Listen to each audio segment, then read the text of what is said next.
நாளைக்கு காலையில 8 மணிக்கெல்லாம் திருச்சிக்கு கிளம்பிடலாம். நான் தான் சொன்னேனே, நான் மட்டும் போயிட்டு வந்துடுறேன். நானும் வரேன். டைரக்டா வீட்ல இருந்து நம்ம 2 பேரும் ஒண்ணா போக முடியாது. நான் தெருமுனையில கார்ல வெயிட் பண்றேன். நீங்க அங்க வந்துருங்க. சரி. யார்கிட்ட பேசிட்டு? முத்துன்னு ஒரு கஸ்டமர் ஃபோன் பண்ணாரு. அவரோட நான் நாளைக்கு திருச்சி வரைக்கும் போகணும். அதான் ஃபோன் பண்ணாரு. இன்னொன்னு வச்சுக்கோங்க.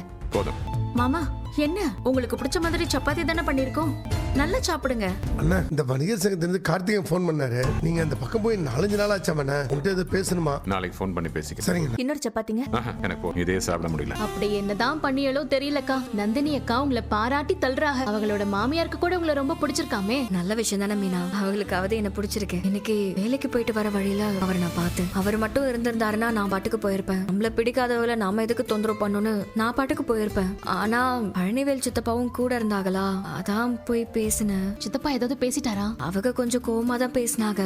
அது பரவாயில்ல, நான் பேசிட்டு நடந்து போயிட்டே தான் இருந்தேன். டக்குன்னு என் வீட்டுக்காரரு டக்குன்னு அவங்க வந்தாங்க. வந்து சண்டை போட தொடங்கிட்டாரு. நான் அந்த வீட்டுல இருக்கும்போது என்னெல்லாம் பண்ணேன்னு சொல்லி திட்டினாரு. அப்புறம் குடும்பத்தையே வருத்தப்பட வச்சுட்டு நீ மட்டும் சந்தோஷமா இருக்கியான்னு கேட்டாரு.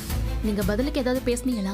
எதுவும் சொல்லல. அவர் பேசினதெல்லாம் கேட்டுட்டு அமைதியா இருந்தேன். அவர் கோவத்துலயும் நியாயம் இல்லாம இல்லல்ல. எனக்கு தெரியும் மீனா, இந்த விஷயத்துல நான் அவரெல்லாம் தப்பு சொல்லவே மாட்டேன். உங்களுக்கு வருத்தமா தாங்க இருக்கும். ஆனா இந்த நேரத்துல நீங்க எதுவும் மனசுல வச்சுக்காதீங்க. அது உங்களுக்கும் நல்லதில்ல, பாப்பாவுக்கும் நல்லதில்ல. இப்பெல்லாம் என்ன யாரு என்ன சொன்னாலும் நான் பெருசா எடுத்துக்கிறதே இல்ல மீனா. பண்ண தப்புக்கு அனுபவிக்கிறோன்னு நினைச்சிட்டு போய்கிட்டே இருக்கேன். அப்படியா? சரி சரி, காலையில பாக்கலாம். ஏன் மீனா 24 மணி நேரமும் ஷியாமலாக்காவோட பேசிக்கிட்டே இருக்க? அவங்க வீட்ல ஏதோ கொஞ்சம் பிரச்சனைங்க. ராஜி, நான் கிளம்புறேன். போயிட்டு கால் பண்றேன்.